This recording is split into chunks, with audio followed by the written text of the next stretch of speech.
Hola, ¿qué tal? Sean ustedes bienvenidos a una emisión más de esto que se llama Pláticas de Ciencia Ficción, una serie de mini podcasts en los que hablo a profundidad de elementos muy particulares que involucran a este peculiar género.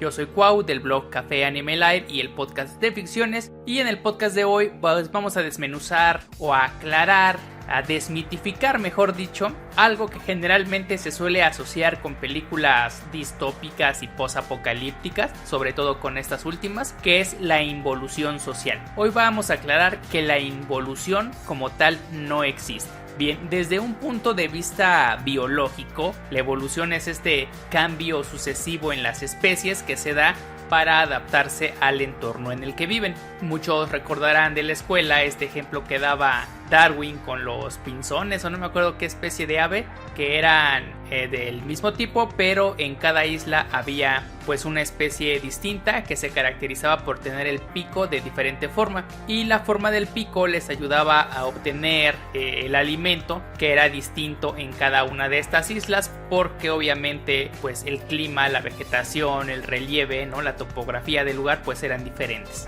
Por lo tanto no era igual el alimento que había una con el que había en otra.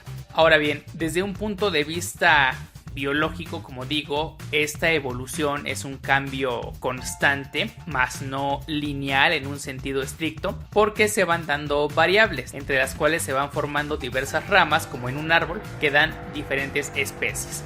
Del homínido que originó a los seres humanos, pues no fue el Homo sapiens el único que se generó.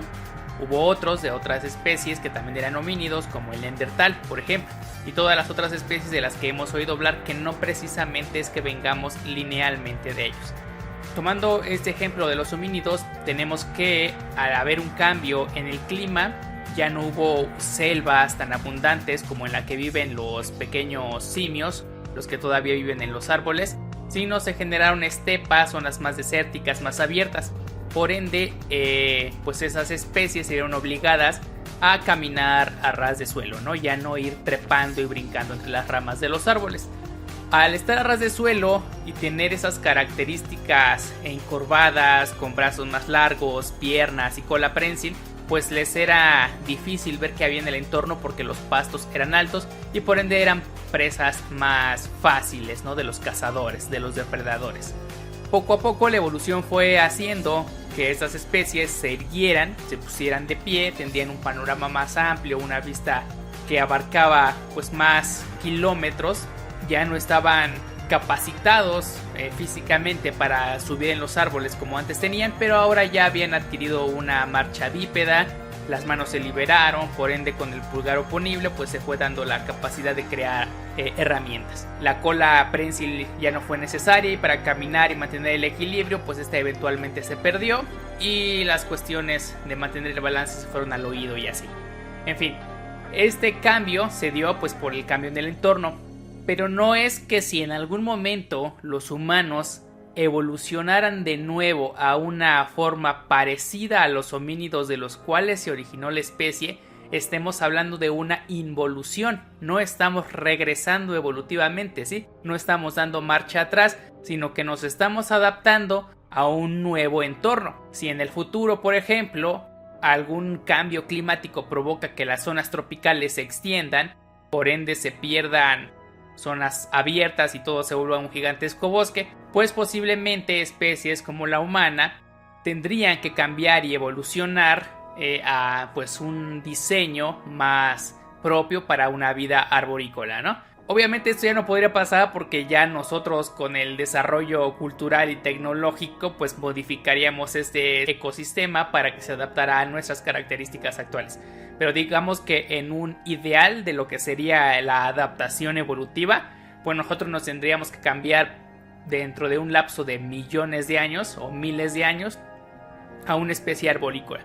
Pero no estamos regresando, ¿sí? No estamos involucionando, estamos evolucionando una vez más a características que casualmente se parecen a características de las especies de las que evolucionamos originalmente.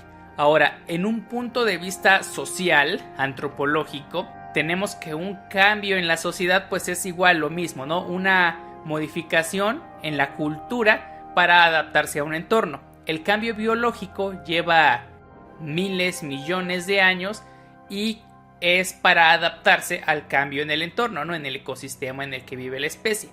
El cambio cultural, pues es todo aquello que no compete a la biología, es decir, lo que aprendemos dentro de la sociedad. Por ende, cuando una sociedad cambia o se enfrenta a un entorno distinto, pues los elementos culturales, la organización política, social, la educación, la religión, pues tienden a cambiar, a adaptarse a las necesidades del nuevo entorno para, uno, sobrevivir en el medio ambiente y dos, sobrevivir dentro de nuestra propia sociedad, que es ese ambiente, digamos, artificial que como humanos generamos.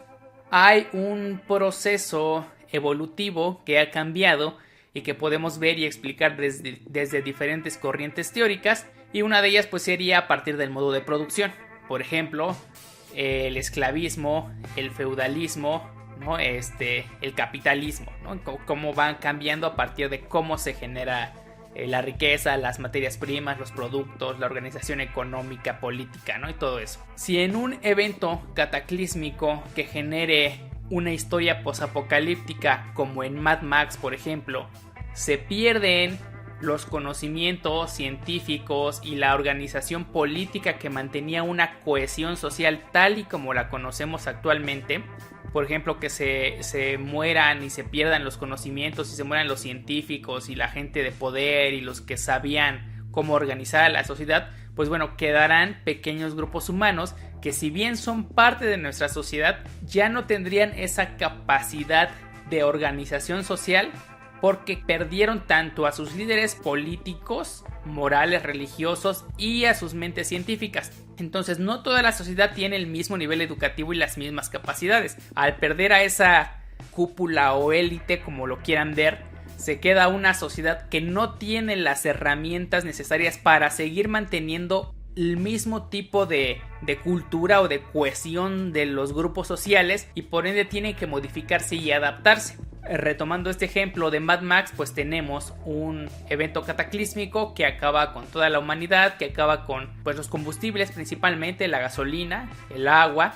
En este caso el agua no es un combustible, pero bueno, es un elemento primordial para cualquier sociedad. Al no tenerlos, la sociedad pierde una organización, pierde cohesión, se disgrega y empieza a trabajar en pequeños grupos que se parecen a los grupos de los primeros Homo sapiens, ¿no? Regresamos otra vez a la horda, ¿no? A la tribu salvaje que lucha y caza por sobrevivir. Pequeños grupos más familiares, ya sean patrilineales o matrilineales, en los que hay un elemento que es el gobernante, el que rige, ya sea desde un ámbito de poder, es decir, que ejerza la violencia para consolidar su poder, desde un ámbito más económico, es decir, que tenga el control de los bienes y así ejerce el poder, o desde un ámbito más mítico, místico, ¿no? Que sea visto como una deidad. En Mad Max 2, por ejemplo, Homungus, ¿no? Este personaje ejercía la violencia. La violencia consolidaba a su grupo de salvajes de la carretera y le permitía obtener recursos de otros pequeños grupos humanos o de grupos de sobrevivientes. En la tercera película de Mad Max, Beyond Thunderdome, vemos que la gobernante de esa isla de Pueblo Basura o Pueblo Desecho, no me acuerdo cómo se llamaba, pues tenía el control, ¿no? de los medios económicos, de combustible, y justamente se da una pequeña pelea entre ella y el que tenía realmente el manejo de esta granja de cerdos en la que producían metano y a partir del cual generaban combustible, ¿no? Y electricidad para la ciudad. Entonces, en Mad Max 2 tenemos un ejemplo de alguien que ejerce el poder a partir de la violencia, legitimada o no, pero a partir de la violencia. En Mad Max 3 tenemos a esta mujer que ejerce el poder a partir de tener el control de los medios de producción y en este caso de los combustibles, ¿no? Del aspecto económico. Y en Mad Max 4 también tenemos gente que gobierna una ciudad a partir de tener el control tanto de los medios de producción como de la violencia, pero además en Immortan Joe podemos ver ese elemento místico, ¿no? Él mismo te cargará al Valhalla y es visto como una semideidad y tú estás dispuesto a dar la vida por él, ¿no? Los Warboy estaban dispuestos a dar la vida por este aspecto místico. Entonces, ese regresar que se puede comparar con esas organizaciones tribales de hordas que tenían los primeros grupos humanos, pues no es como tal una involución. Pasa lo mismo que con esta readaptación biológica, ¿no? Desde el punto de vista darwiniano, que hay un cambio a un ecosistema similar al que hubo mucho tiempo antes, por ende las especies se adaptan y tienden a parecerse a sus ancestros de los cuales descienden. En el caso del ámbito social, pues tenemos que si desapareció el ambiente en el cual estaba una sociedad como la del siglo XXI, como la que conocemos actualmente, y de repente hay un apocalipsis y un mundo ya totalmente destruido en el que hay que luchar para sobrevivir y rapiñar un poco de los recursos que quedan, pues entonces tenemos una organización que se adaptó a un nuevo sistema y que casualmente se parece a esos primeros grupos humanos en la forma en que estaban organizados.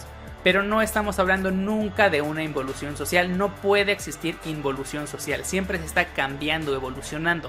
En un sentido, si quieren verlo así, de ir hacia adelante, ¿sí? No es como que regresemos. Ahora, ir hacia adelante significa que a lo mejor adelante es parecido a como era atrás y por ende tenemos que readaptarnos en algo similar a como estábamos antes, ¿sí? Pero no estamos hablando como tal de una involución social.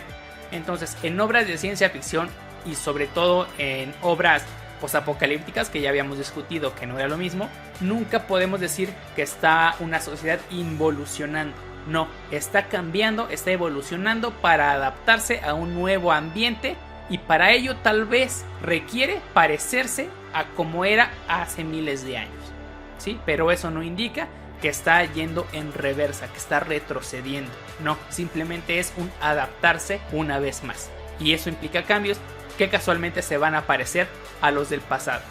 Ya sea porque naturalmente se dé así o simplemente por una referencia que las obras de ficción suelen hacer, ¿no? Esta atadura terrenal o atadura temporal o atadura tecnológica, de la que también ya hablaremos en algún próximo Pláticas de Ciencia Ficción. Así que bueno, eso es todo por este capítulo. Espero que les haya parecido interesante y ver que no, la sociedad no involuciona nunca, siempre va hacia adelante cambiando y adaptándose a sus nuevas necesidades, y eso lo podemos ver muy bien en obras posapocalípticas. Así que bueno, yo me despido y nos vemos en el siguiente episodio de Pláticas de Ciencia Ficción. Adiós.